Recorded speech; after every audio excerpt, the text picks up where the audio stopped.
ओम श्री गणेशाय नमः। दोस्तों, वीडियो शुरू करने से पहले वीडियो को लाइक कर दे और चैनल को सब्सक्राइब जरूर कर दे। Story name is Ice Big Boss Session 2 and this story is begin from chapter 281 and guys don't forget to share your reviews and put on your earphones before starting the video for better experience। तो चलिए शुरू करते हैं।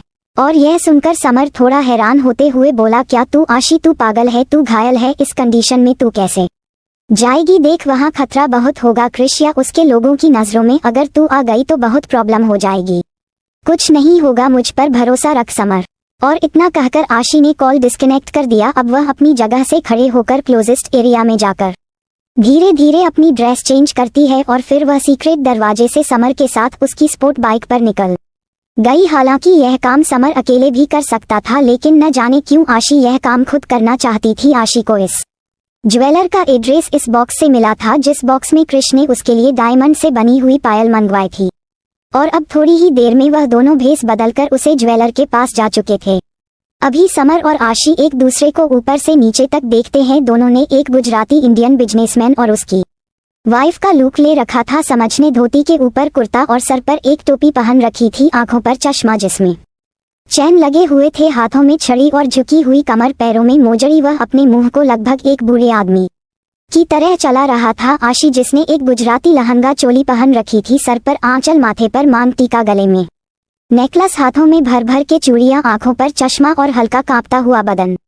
यानी दोनों नहीं, लगभग 50 साल की बूढ़ी औरत और 60 साल के बूढ़े आदमी का लुक ले रखा था। अब दोनों ही एक दूसरे को आंखों से इशारा करते हैं और धीरे कदमों के साथ थोड़े लड़खड़ाते हुए धीरे धीरे आगे दुकान के अंदर बढ़ने लगे। उन दोनों का लुक भले ही इंडियन था, लेकिन लिखने में दोनों बहुत ही अमीर के यूएसएस बड़े घर से लग रहे थे। वह लोग जैसे ही ज्वेलर्स शॉप पर पहुंचते हैं, दरवाजे पर खड़ा एक गार्ड झुककर उनकी रिस्पेक्ट करता है और उनके लिए दरवाजा खोलना है। वह दोनों ज्वेलर के पास गए। अपने कस्टमर को देखकर ज्वेलर्स तुरंत उन्हें सर्व करने के लिए आगे आते हुए बोला, हेलो सर, हेलो मैडम, आपका हमारी दुकान में स्वागत है। कहिए मैं आपकी क्या हेल्प कर सकता हूँ?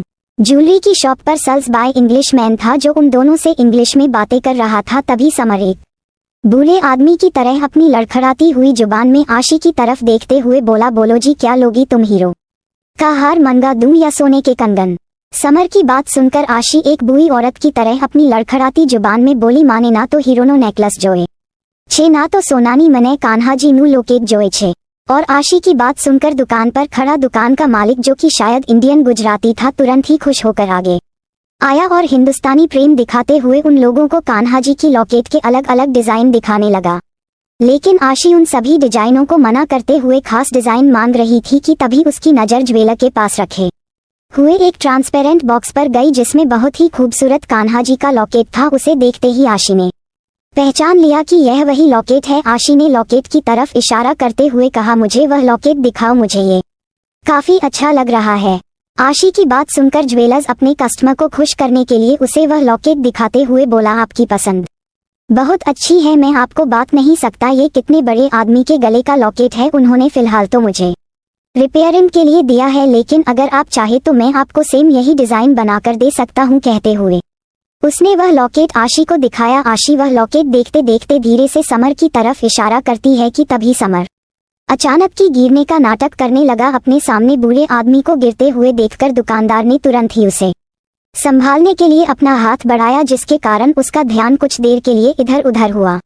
और इसी बात का फायदा उठाकर आशी ने तुरंत ही अपने हाथ में लिया हुआ लॉकेट को खोला, जिसके अंदर अभी भी चीप छुपी हुई थी। आशी ने तुरंत ही अपना काम कर दिया और अब वह समर की तरफ देखते हुए बोली, अरे तमेपन केम छो, आपकी दवाई कहाँ है? कहते हुए वह परेशान होने का नाटक करने वालों की तभी समर अपने दिल पर हाथ रखकर थोड़ी थकी हुई आवाज में बोला, मुझे कुछ ठीक नहीं लग रहा, आज मैं अपनी दवाई लेना भी भूल गया, सीने में दर्द हो रहा है।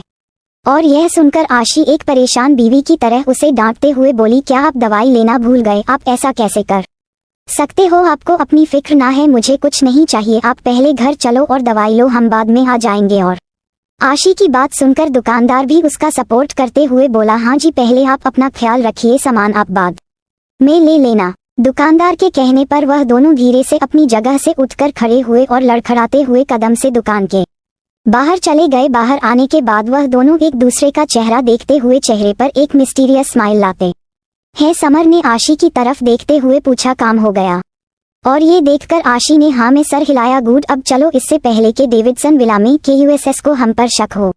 अब दोनों ही बाइक पर बैठकर एक बार फिर डेविडसन विला की तरफ निकल गए। आशी के हाथ में बुलेट लगी थी, इसीलिए वह समर के साथ उसकी बाइक पर थी। बीच रास्ते में वह दोनों एक जगह उतरकर अपना गेट अप एक बार फिर चेंज करते हैं और अब उनकी गाड़ी हवा से बातें कर रही थी। थोड़ी ही देर में वह दोनों डेविडसन विला आ चुके थे और अब सब कुछ नॉर्मल दिखाते हुए समर, आशी और राहुल गार्डन में बैठे धूप का मजा ले रहे थे कि सभी समर ने परेशान होते हुए आशी की तरफ देखते हुए कहा, आशी, तेरे इस कंडीशन के बारे में क्रिश को कोई शक तो नहीं हुआ या उसने ज्यादा सवाल तो नहीं पूछे? और यह सुनकर आशी अपने चेहरे पर हल्की सी मुस्कान लाते हुए बोली, नहीं, फिलहाल तो मैंने सब संभाल लिया है, लेकिन फिलहाल मुझे टेंशन जीवा की है। वह मुझे आशी के रूप में बहुत अच्छे से पहचानता है। मुझे टेंशन ये है कभी मैं उसके सामने ना आ जाऊं। पिछली बार युवान खन्ना ने लगभग मुझे देख ही लिया था। और आशी की बात सुनकर समर को अचानक ही जीवा के बारे में ख्याल आया। अरे हाँ आशी, मैं तो उसे बारे में जिक्र करना भूल ही गया। मैंने तो कभी सोचा ही नहीं था कि जीवा कोई और नहीं बल्कि कार्तिक होगा। उस दिन जब मैं उसे बीच साइड फाइटिंग करते हुए देखा, मैं तो पूरी तरह हैरान रह गया। और यह सुनकर राहुल भी हैरान होकर समर और आशी को देखने लगा। ये तुम किस बारे में बातें कर रहे हो? राहुल के पूछने पर समर ने उसे बताया, बाबा, हमने कभी सोचा भी नहीं था कि कार्तिक हमारे सबसे बड़े दुश्मन का साथी होगा। क्या आपको मालूम है, जिस जीवा को सारी दुनिया सिर्फ नाम से जानती है, उसे कभी देखा नहीं। वह कोई और नहीं बल्कि कार्तिक था। न जाने इतने दिनों तक हमारे साथ शरीफों की जिंदगी जीते हुए उसका यहाँ आने का मकसद क्या था? कहीं वह यहाँ KUSS प्लानिंग से तो नहीं आया था? और समर की बात सुनकर आशी और राहुल भी थोड़े परेशान हो रहे थे, क्योंकि फिलहाल उनके पास भी इस बात को कोई जवाब नहीं था। देखते ही देखते शाम हो चुकी थी और डिनर करने का वक्त हो चुका था। तभी क्रिश राका के साथ तेज कदमों के साथ विला के अंदर आया और हॉल से होते हुए के रास्ते वह अपने कमरे की तरफ जाने लगा। कमरे में आने के बाद उसने देखा कि आशी के बाल बिखरे हुए हैं और वह बिस्तर पर बैठकर लैपटॉप में मूवी चलाकर देख रही थी। क्रिश के आते ही उसने लैपटॉप को बंद किया और चेहरे पर मीठी सी मुस्कान लिए क्रिश को देखने लगी। साइको, तुम आ गए, कैसा रहा आज का तुम्हारा दिन? आशी को अपने सामने देखकर क्रिश ड्रेसिंग टेबल के सामने खड़े होकर अपने हाथों में पहने हुए वॉच और गॉगल्स को उतार कर रखते हुए बोला, गुड, तुम बताओ, तुम कैसी हो? तुमने खाना खाया? कहते हुए वह पलटकर वापस आशी के पास आया और उसके बिखरे हुए बालों को अपने हाथों से सेट करने लगा। क्रिश के ऐसे करने पर आशी अपनी जगह से उठकर चुपचाप जाकर उसके लेट पर बैठ गई और चेहरे पर क्यूट सी मुस्कान लिए उसकी तरफ देखते हुए बोली, नहीं, अभी नहीं खाया, तुम्हारा ही वेट कर रही थी। ये सुनकर क्रिश आशी को अपनी गोद में उठाकर वॉशरूम की तरफ अपने कदम बढ़ाते हुए बोला, हम ठीक है, चलो पहले फ्रेश हो जाओ, फिर खाना खाने चलते हैं। ओके, और यह बताओ तुम्हारे बॉन्डर कैसे हैं? ज्यादा पेन तो नहीं हो रहा? कहते हुए वह आशी को बाथरूम की सील्फ पर बिठाकर अपने हाथों से उसके बॉन्डर देखने लगा। ये थोड़ा ठीक है, लेकिन अभी भी दर्द हो रहा है। लेकिन तुम टेंशन मत लो, मैं दवाई खाऊंगी ना तो ठीक हो जाएगा। कहते हुए आशी ने बड़ी ही मासूमियत से उसे जवाब दिया। और यह सुनकर क्रिश उसके जख्मों को देखते हुए बोला, आई थिंक इसके पुराने बैंडेज चेंज करने का वक्त हो गया है। लाव, मैं इसे चेंज कर देता हूँ। कहते हुए वह उसके बैंडेज खोलने लगा कि तभी आशी जल्दी से अपने हाथों को पीछे लेकर क्रिश को रोकते हुए बोली, नहीं नहीं साइको, यह अभी चेंज नहीं करना, इसे 2 दिन बाद चेंज करना है। डॉक्टर फ्रैंक ने कहा था अभी इसके साथ छेड़छाड़ हुई तो इन्फेक्शन हो जाएगा। प्लीज तुम फिलहाल इसे छोड़ो, चलो ना खाना खाने चलते हैं, मुझे बहुत जोर से भूखू लगी है। कहते हुए वह क्यूट सा चेहरा बना रही थी और क्रिश उसे अपनी नीली नजरों से घूरने लगा। लेकिन फिर वह एक ठंडी सांस लेकर कुछ नहीं कहता और आशी के बदन से उसके कपड़े रिमूव करने लगा। आशी भी बिना KUSS रिएक्शन चुपचाप अच्छे बच्चों की तरह उसके सामने बैठी हुई थी। आशी के कपड़े रिमूव करने के बाद क्रिश ने अपने भी कपड़े रिमूव किया, लेकिन फिलहाल दोनों अपने पर्सनल क्लोथ्स में थे। लेकिन इसके बावजूद क्रिश के सामने बैठी हुई आशी बहुत ही ज्यादा हॉट लग रही थी। उसे अपने सामने इस तरह देखकर क्रिश का गला सूखने लगा था। उसके दिल में आशी के लिए एक बार फिर कुछ जज्बात जागने लगे।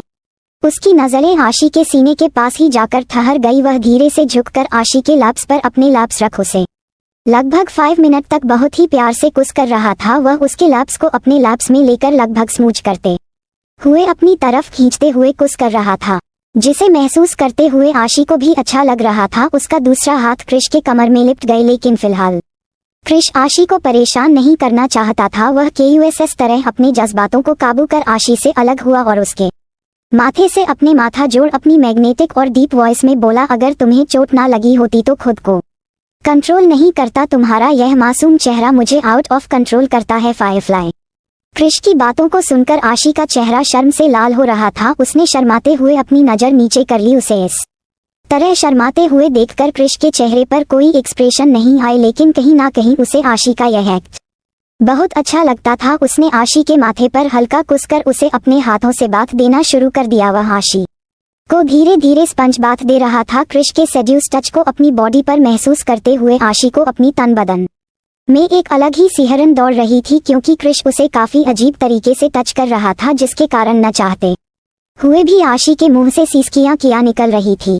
वह अपनी आंखें बंद किए हुए क्रिश के कंधे को अपने एक हाथ से जकड़ती जा रही थी और उसका इस तरह से करना क्रिश भी कहीं ना कहीं एंजॉय कर रहा था। कुछ पल बाद उसने आशी को अपने सीने से लगा लिया और अब वह स्पंज के जरिए आशी की पीठ को बड़े प्यार से सहलाने लगा। Ah my love, are you awakening the yearning inside me, कहते हुए क्रिश ने अपनी आंखें बंद कर रखी थी और उसकी बातों को सुनकर आशी का चेहरा शर्म से लाल हो रहा था।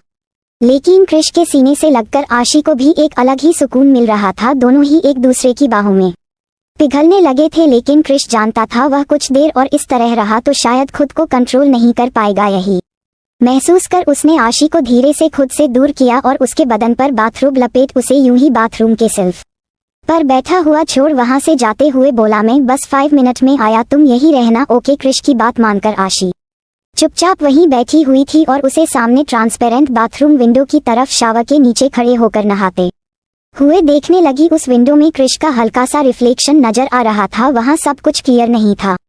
क्रिश के जाते ही आशी के चेहरे पर न जाने कैसे एक्सप्रेशन थे। वह बस एक टक क्रिश को देखते ही जा रही थी।